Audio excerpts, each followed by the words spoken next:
ไปเที่ยวเกาะภูเก็ต5สเต็ปง่ายๆกับเรานะคะ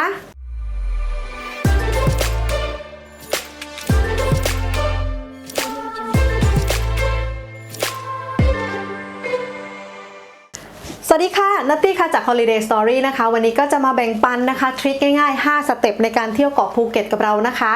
ทุกท่านค่ะกำลังสงสัยว่ามาเที่ยวภูเก็ตนะคะวันนี้ปัจจุบันเราจะจองตั๋วอย่างไรแล้วต้องทำอย่างไรบ้างนะคะและสเต็ปมีอะไรบ้างค่ะแนะนำนะคะว่าการจองตั๋วเครื่องบินค่ะก็ยังสามารถนะคะจองผ่าน Travel Agent หรือ Tour Agent ที่ท่านไว้วางใจได้เหมือนเดิมหรือจะจองผ่านนะคะกับเว็บไซต์ทางสายการบินได้เลยเช่นกันค่ะ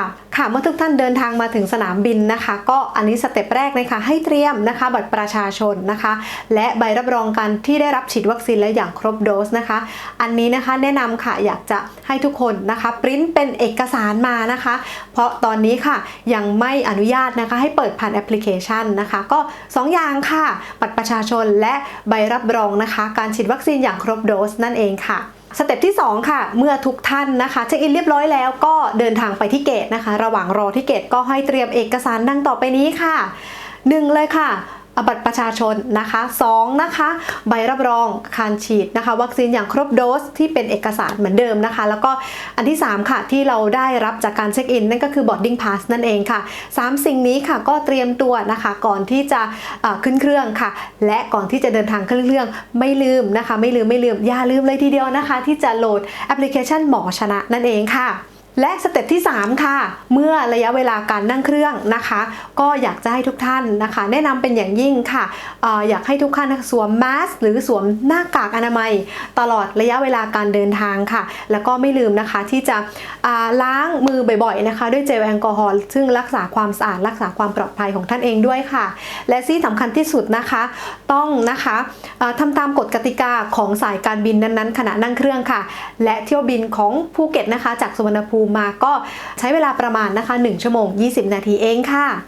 แล้วก็สเต็ปที่4ค่ะเมื่อทุกท่านนะคะเดินทางมาถึงภูเก็ตแล้วค่ะก็อย่าลืมนะคะหรือจำเป็นต้องนะคะลงทะเบียนผ่าน gophuket.com นะคะกรอกข้อมูลครบถ้วนนะคะแล้วก็เตรียมนะคะแอปพลิเคชันหมอชนะเตรียมบัตรประชาชนของท่านแล้วก็อย่าลืมนะคะใบรับรองการฉีดวัคซีนอย่างครบโดสอย่างที่สักครู่ได้แจ้งไว้นะคะต้องเป็นเอกสารเท่านั้นค่ะ